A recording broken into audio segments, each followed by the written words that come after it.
Welcome back, everyone. In 2021, misandry is institutionalized in academia, mainstream media, Hollywood, and at feminist media outlets. And while there are fairly large contingents of individuals in these groups who are not misandrists, they enable them through their complicity and deafening silence. While there are a fair amount of people who find it acceptable to persecute men, this, by itself, isn't the main motive for the misandry we're seeing today. Today's misandry actually targets men because they're the traditional leaders of Western Christian families. To that point, Western Christian families, from a historical perspective, are the most successful families in the history of the world.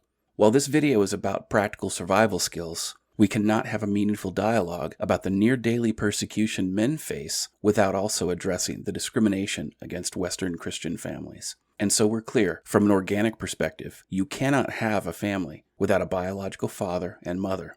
It's impossible. There are those who actively strive to redefine the family, as well as those who want to destroy the nuclear family. But this isn't what I'm talking about.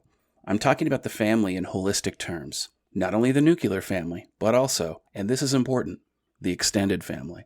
This is because the nuclear family cannot thrive, and often can't even survive, without a vibrant extended family.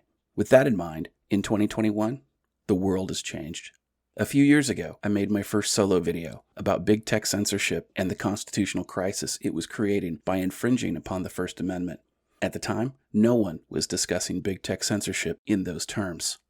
In August 2019, when I doxed myself to file my federal lawsuit against Google and YouTube on the basis of antitrust, censorship, and foreign interference in American civil rights, no one was talking about it in those terms either. In fact, when I called for the repeal of Section 230 of the Communications Decency Act because it was unconstitutional, I got pushback from the left and the right, usually from people who had taken money from big tech or big tech insider special interest groups, the conflict of interest crowd. However, a few months after I served the United States Attorney General with my lawsuit, everyone started talking about these issues. Not only were mainstream media outlets having these conversations and pushing their communist propaganda to protect Section 230, even former President Trump called for its repeal. Today, attorneys general around the country have filed lawsuits against Google and YouTube for antitrust violations strikingly similar to those included in my lawsuit that was filed over a year before. It goes further than that. When I initiated the conversation in MGTOW circles that female sexual assault accusers should not be given any credibility if they hadn't even filed a police report, no one was discussing that. Today, it's common knowledge. It's discussed not only in mainstream YouTube channels, but also in the general media. When I discussed suing false sexual assault accusers into the Stone Ages for defamation, again, no one was discussing this in those terms. Today, there are many men who have successfully sued their false accusers. It even went to the next level. Now successful public figures are suing organizations that are trying to use false allegations of sexual assault and other crimes to destroy their careers and professional achievements, all as a direct result of the conversations I had with others in the MGTOW community. Today, even Tucker Carlson has used the term red pill and cuck during his Fox primetime news show. From these examples and many others, it's clear that the conversations that originated in the MGTOW community have had major positive impacts across all levels of society. However, this didn't happen in a vacuum. There were many negative consequences as well, from both within and without the manosphere community. There were many content creators whose channels were false flagged, doxed, and continuously harassed, mine included.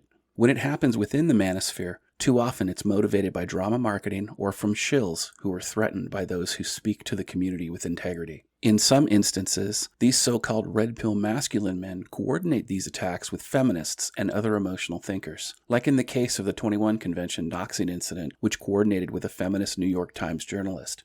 Many attacks are coordinated by the purple pill power bottom manosphere content creators through private Discord, Signal, and Telegram channels.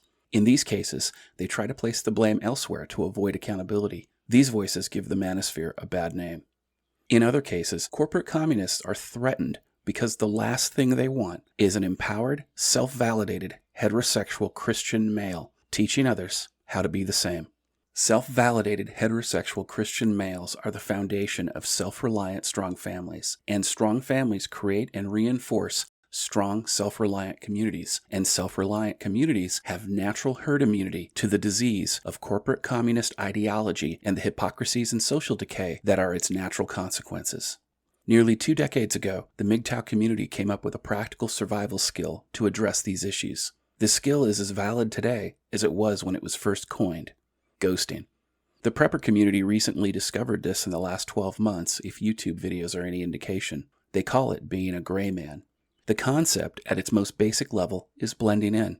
Practical social camouflage, if you will. This is especially important in the aftermath of the 2021 Capitol protests that happened in January. Many who attended, and even those who didn't but happened to be in the area at the time for other reasons, were doxxed and witch hunted by both communist NGOs and ideologically compromised federal law enforcement agencies like the FBI. These people were blacklisted at their jobs and in their career fields. Had they ghosted or concealed their identities in the same way that Antifa and BLM infiltrators did at this event, they might still be more financially and socially stable today. Too many Manosphere voices will tell you to dox yourself. They will tell you to share your identity. They claim that by not doing so, you have something nefarious to hide. They get on camera, and like the grifters and con men they are, they provide a false identity or a fake name, and then they act as though they've not only doxed themselves because they're true alpha males, but they're somehow superior because they've shown their faces on camera. They even double down and pretend that because they show their faces on camera and share their names in air quotes, their message is somehow more valid than those of us who don't. But what they don't appreciate is the irony. You see, their message is a plagiarism, stolen originally from MGTOW voices and conversations that happened often decades before, when these purple pill power grifters hadn't even been potty trained yet.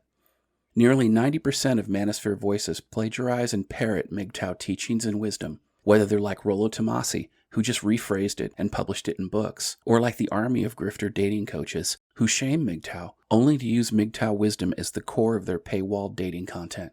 Doesn't matter, it's all the same. These grifters oppose ghosting because if you ghost, they cannot target you for harassment. So don't let people shame you for ghosting or wanting to keep your private life private. Unless a content creator is discussing a verified con artist or a grifter, one credibly accused with facts and evidence presented, avoid these content creators as well. All they want to do is draw you into their drama and separate you from your hard-earned cash. Now, I'm not saying that you should ghost your friends or family. Just the opposite. You should cling to these things, because humans, as social animals, need strong connections to both. But what I am saying is that you should not ever subordinate yourself or think less of yourself because someone else said so. Ghost. And continue to ghost until you find like-minded individuals out there who are trying to become better self-validated masculine men of integrity. And trust me, there are a lot of us. These shame mongers and grifters have no power if you give them no attention. The most valuable resource in the history of the world is not money or wealth, it's time. Don't waste your time on these shills, these grifters, or any corporate communists masquerading as the morality police. By withholding your time and attention through ghosting, you disempower them while at the same time improving your life by leaps and bounds. I'm DDJ, and this ghosting advice is your dose of misandry today.